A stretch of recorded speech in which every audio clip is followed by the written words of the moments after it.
ఎక్కడికి వెళ్తున్నావు?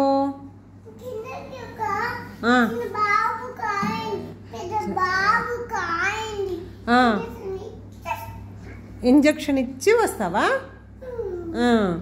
ఇంకా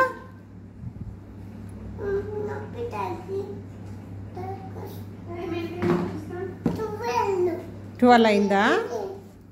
12 అయిందా?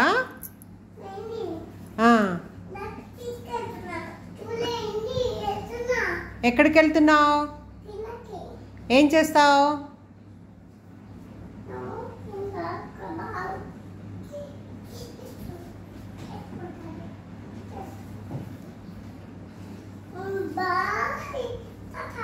టాటా.